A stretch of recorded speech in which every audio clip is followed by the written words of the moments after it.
जय श्री हरि विष्णु। राधे राधे। दोस्तों, आप सभी का मेरे चैनल में बहुत बहुत स्वागत है। आज हम आपके लिए सोमवार व्रत कथा लेकर आए हैं। कथा को पूरी सुनिएगा और अच्छी लगे तो प्लीज़ चैनल को लाइक और सब्सक्राइब जरूर कीजिएगा। सोमवार के व्रत को लेकर मानता है कि इस व्रत को करने से भगवान शिव अपनी भक्तों की मुराद जल्दी पूरी करते हैं। सोमवार का दिन भगवान शिव को समर्पित है। व्रत कथा। एक बार किसी नगर में एक साहूकार था। उसके घर में धन की कोई कमी नहीं थी, लेकिन कोई संतान नहीं होने के कारण वह बहुत दुखी था।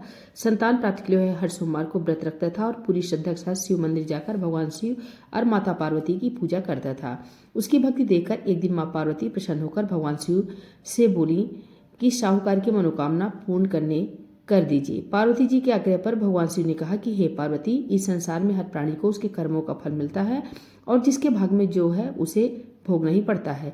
लेकिन पार्वती जी ने साहूकार की भक्ति देखकर उसकी मनोकामना पूर्ण करने की इच्छा व्यक्त की। माता पार्वती के आग्रह पर शिव जी ने साहूकार को पुत्र प्राप्ति का वरदान दिया, लेकिन उन्होंने बताया कि यह बालक केवल 12 वर्ष तक ही जीवित रहेगा। माता पार्वती और भगवान शिव की बातचीत को साहूकार सुन रहा था, इसलिए उसे ना तो इस बात की खुशी हुई और ना ही दुख। वह पहले की भांति शिव जी की पूजा करता रहा।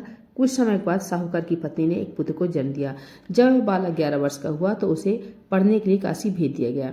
साहूकार ने पुत्र के मामा को बुलाकर उसे बहुत सारा धन देते हुए कहा कि तुम इस बालक को काशी विद्या प्राप्ति के लिए ले जाओ। तुम लोग रास्ते में यज्ञ कराते जाना और ब्राह्मणों को भोजन दक्षिणा देते हुए जाना।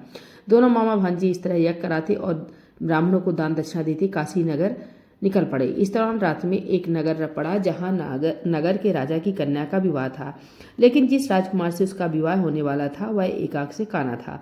राजकुमार के पिता ने अपने पुत्र के काना होने की बात को छुपाने के लिए सोचा क्यों ना साहूकार के पुत्र को दूल्हा बनाकर राजकुमारी से विवाह करा दूं।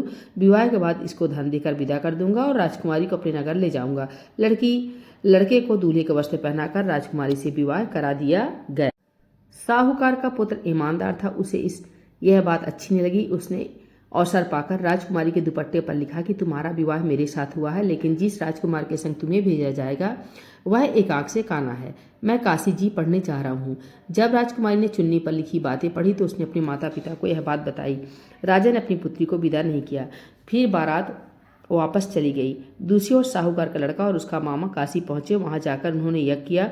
जिस दिन लड़का 12 वर्ष का हुआ उस दिन भी यज्ञ का आयोजन था। लड़के ने अपने मामा से कहा कि मेरी तबीयत ठीक नहीं है। मामा ने कहा कि तुम अंदर जाकर आराम कर लो।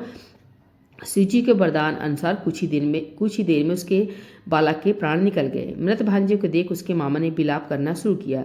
संयोगवश उसी समय शिव जी और माता पार्वती जी उधर से जा रहे थे। पार्वती माता ने भोलेनाथ से कहा, स्वामी, मुझे इसके रोने के स्वर सहन नहीं हो रहे हैं। आप इस व्यक्ति के कष्ट को अवश्य दूर करें। जब शिव जी मृत बालक के समीप गए तो वह बोले कि यह उसी साहूकार का पुत्र है जिसे मैंने 12 वर्ष की आयु का वरदान दिया था। अब इसकी आयु पूरी हो चुकी है। लेकिन मातृभाव विभोर माता पार्वती ने कहा कि हे महादेव, आप इस बालक को और आयु देने की कृपा करें, अन्यथा इसके वियोग में इसके माता पिता तड़प तड़प कर मर जाएंगे। माता पार्वती के पुनः आग्रह पर भगवान शिव ने उस लड़के को जीवित होने का वरदान दिया। शिव जी की कृपा से वह लड़का जीवित हो गया। शिक्षा पूरी करके लड़का मामा के साथ अपने नगर की ओर वापस चल दिया। दोनों चलते हुए उसी नगर में पहुंचे जहां उसका विवाह हुआ था।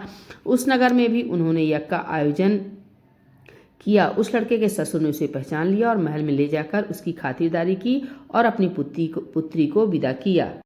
इधर साहूकार और उसकी पत्नी भूखे प्यासे रहकर बेटे की प्रतीक्षा कर रहे थे।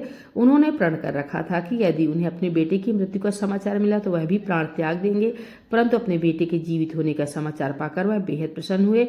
उसी रात भगवान शिव ने साहूकार के स्वप्न में आकर कहा, हे श्रेष्ठी, मैंने तेरे सोमवार के व्रत करने और व्रत कथा सुनने से प्रसन्न होकर तेरे पुत्र को लंबी आयु प्रदान की है। इसी प्रकार जो कोई सोमवार व्रत करता है या कथा सुनता है और पढ़ता है उसके सभी दुख दूर होते हैं और सभी मनोकामनाएं पूर्ण होती हैं।